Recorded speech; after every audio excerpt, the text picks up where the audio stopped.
I think it would be a massive shame if a jazz guitar player learns how to play the 2-5-1 to comp it like this, say, in C. And this is how they always play it the rest of their life.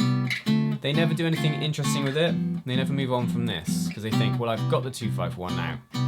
But you can do so much more with this. We can be creative with our comping. And one way to do that, and what I want to show you today, is how to voice lead with your chords, so you could turn that vanilla progression into something like this.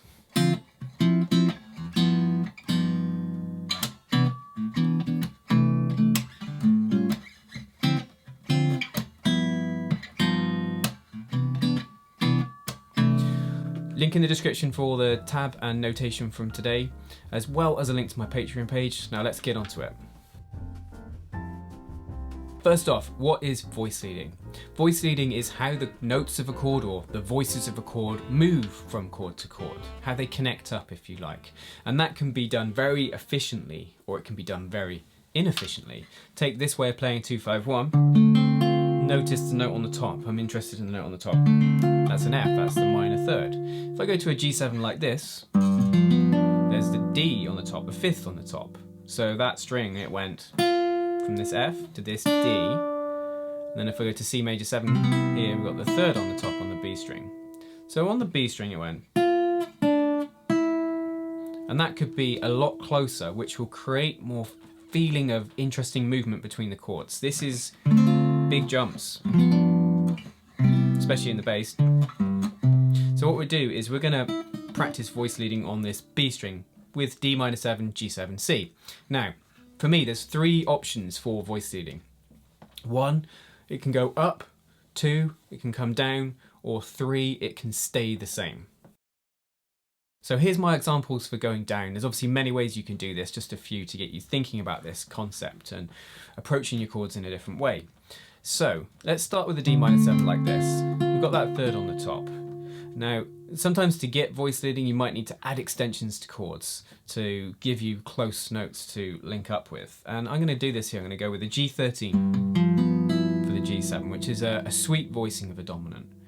So we've got D minor 7, G13. So the top has gone da, da, and it's really hearing that as the dominant move. And then where could I go for C major? C major 7. I'm going to play C6-9 like that. So we've gone D minor 7, G13 to C6-9, and da da da. So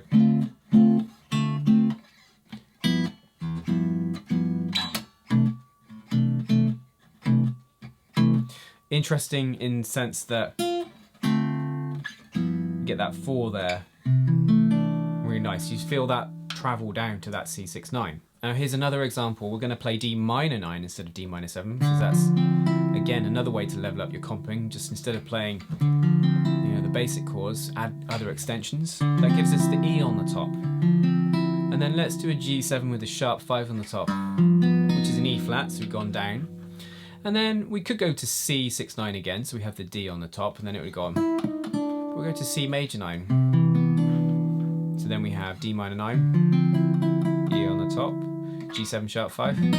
That's that sharp 5 on the top, which is an E flat, to C9, major 9, sorry, and D on the top. So, and that again, nice close moves. That's even closer because it's gone down by semitone. E, E flat, D.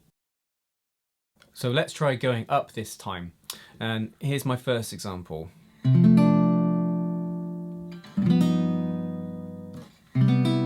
Hopefully you can hear there on the B string it went. D, E flat, D sharp to an E. Again, sense of inevitability of where we ended up. So what I did there is I used interesting voicing for a D minor 7. This is a D minor 7 / C technically. It's got the root on the top. And then I went to the G7 sharp 5, because that's taking us up. And then the nearest note of the C major 7, or a C chord, is the third there. And thirds are great to land on. Is that.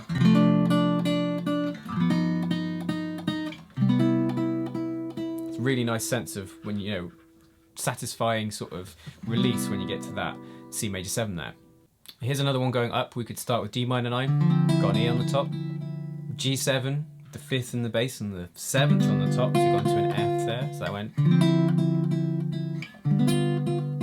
And then, ooh, where's the next note in a C chord? C, E, G. So we're on an F, so there's a G there. And as you practice these things more, you feel those notes that you want to go to them. And then you just got to think, well, how can I voice a C chord with that G on the top?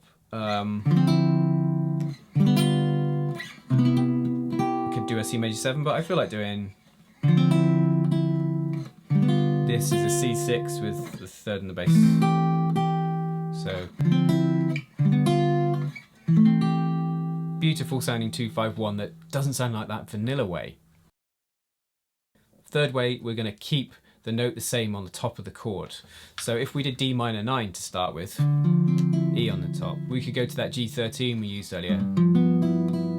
Then we could go to C major 7.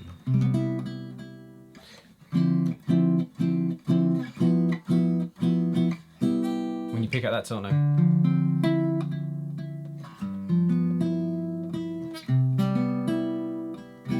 You might want that sometimes. It creates that interesting thing of other things changing whilst one note remains the same.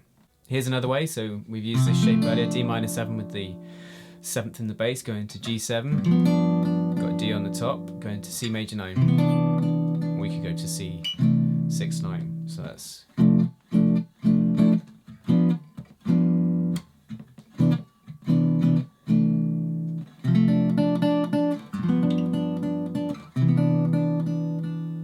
I suppose really technically if we're leaving something the same, something's not voice leading, but it's kind of tapping into the same kind of ideas, right? And I think it's really simple to think, well, I can go up, I can go down, or I can remain the same. And in terms of practice, one killer thing I think if you did would be to sing the note which is changing each on the top of the chord. And that way, when it comes to improvising or comping and trying not to comp in the same old tried and tested ways, trying to maybe improvise sort of comping rather than just hitting D, G, C, trying to do these things on the fly, you got to learn to hear them. And I think we can only do that if you really can pick out the notes, the voices which lead between the chords. So that's something I think is important. But I think what this takes you to is playing these kind of progressions, which can become very mechanical if we're not careful. We can then play them with more expression, you know.